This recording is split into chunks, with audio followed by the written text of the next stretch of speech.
Merry Christmas and welcome to Storytime with Cozy Malco. This holiday season, we'll be sharing stories of generosity, responsibility, and compassion. As we gather around, let's put on our listening ears as we read special holiday tales together. Today's story is Georgie's Christmas Carol by Robert Bright. So without further ado, let's find a cozy spot, grab a friend, and enjoy a great holiday story. Christmas was coming, and Georgie, the little ghost, and Herman the cat were in Mr. Whitaker's workshop watching him make toys and fix up old ones like new. He was enjoying himself so much he was about to forget to do his chores again. I don't know anyone like that. As for Mrs. Whitaker, she was so busy knitting presents in the parlor, she kept forgetting it was time for bed. Georgie had to come down from his attic and creak the stairs and squeak the parlor door extra loud to remind her. Meanwhile, everybody helped to decorate the big tree that grew on the village green. Miss Oliver the owl perched on top of the tree and had the best view of all the fun. And that's the way it was every year. Everybody was getting ready for Christmas, and everybody was getting merrier and merrier. That is, everyone except Mr. Glomes, who lived in the big house on the hill. He got gloomier and gloomier. Nobody knew why or cared to ask because Mr. Glomes was so crotchety he'd never tell. But this year there was a surprise, and it was a lucky thing Georgie found out about it. What happened was that two unexpected visitors, Sarah and Tony, arrived from another town. They were the children of Mr. Glomes's own young sister, but she was being called away over Christmas. So would Mr. Glomes look after them? She was sure he wouldn't mind. She doesn't know her brother very well. But he did mind. The first thing, he locked the doors so Sarah and Tony couldn't get out and bring germs into the house. And he told them not to expect anything from him for Christmas, because in his house, Christmas was just like any other day, only worse. Sarah and Tony could see that here was a very unhappy man who needed cheering up. So they told him not to worry because Santa Claus would come and take care of everything. And just to make sure, they would write him a letter. At that, Mr. Gloom shook his stick at them. "Santa Claus," he growled. "I'll tell you about him. Once I was a little boy, I wrote to Santa a letter to Santa Claus. I asked him for a sled, just a little sled. But did he bring me that sled? No. Did anybody ever give me a sled? No.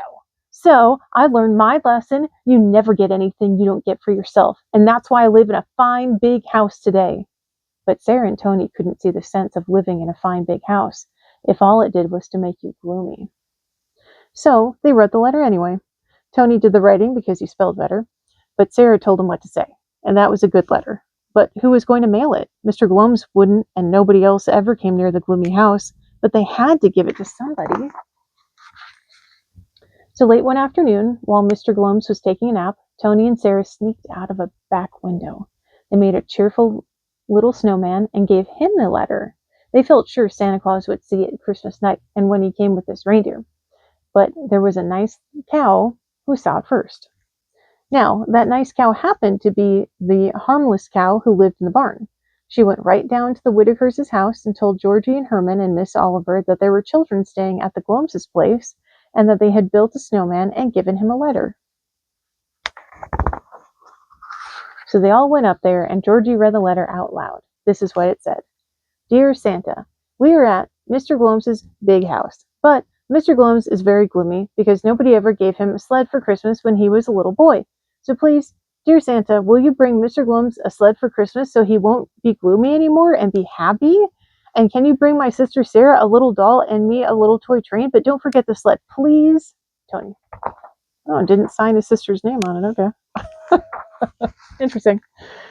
No, a proper attic has everything in it you've ever heard of, but you have to rummage around a lot. Georgie and Herman turned the Whitaker attic upside down, and they found a doll and a train and a sled, but they needed fixing. So they put the doll in the parlor, and Mrs. Whitaker no sooner set eyes on it than she began to knit and sew the doll a whole fresh outfit. And they put the train and sled in the workshop, and Mr. Whitaker took one look and began to fix the train and the sled as good as new. But he had to work late into Christmas night to get them done on time. As soon as Mr. and Mrs. Whitaker were in bed and asleep, Georgie and his friends took everything in the cow barn and closed the doors behind them, because this was all to be very secret. Now, up the hill, Mr. Glomes went to sleep with earmuffs on to keep out cheerful noises. Sounds like the Grinch. But that made it easy for Sarah and Tony to sneak one of his stockings. Then they got their own two and ran downstairs. They hung 3 stockings on the mantelpiece. Now it was late and Sarah and Tony were sleepy, but they stood in the window and waited for Santa Claus because they knew somebody had taken the letter and they were sure Santa Claus was coming. And so he did. They saw him with their own eyes. They saw a cat with a bell and an owl with a wreath and a big fat reindeer pulling a sled with presents. And they saw a very little Santa Claus with a little tree. What a handy Santa Claus to come down the chimney, they thought, and ran to the fireplace to wait for him. But by the time Georgie had gotten the presents on the roof and squeezed himself down the chimney and slid downstairs, Sarah and Tony were fast asleep. Georgie had to make several trips, and he even got a little sooty. But the sled was too big for the chimney and had to be left on the stoop. Then the cow went home to her barn, and Georgie and Herman and Miss Oliver went home to the Whitakers. But they'd all be back in the morning to see what happened. Next morning, Mr. Gloams came down earlier than anybody else, all dressed for a gloomy walk. When he saw what he saw, he couldn't believe it and made straight for the door. There was a sled, and it had his own name on it. But he was so sure it was a trick that he took the sled and dumped it in the snow. And that would have been the end of it, except he was so fussed up by now, he had to sit down. And that's when he felt somebody give him something that felt just like a push.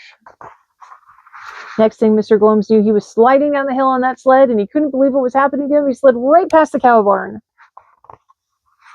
and past Mr. and Mrs. Whitaker riding in a sleigh and down the long road into the village. That slid so fast and so far, it slid all the way to the tree in the green, and everybody shouted, "Merry Christmas, Mr. Gloams!" Mr. Gloams shouted right back, "A very Merry Christmas to you!" And then he knew what was happening to him. He wasn't gloomy anymore. He was merry, just like everybody else. Thank goodness. The most important thing about Christmas and the holidays is the recognition of others. It doesn't have to be fancy, it doesn't have to be expensive.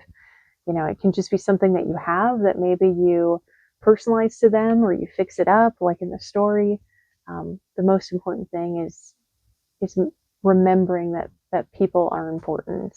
Is there something that you've done to recognize somebody, or maybe something that was really successful that you didn't think would be a big deal, but to them meant so much, like the sleigh in the story? We'd love to hear from you about it. And we'll see you next time for another great story.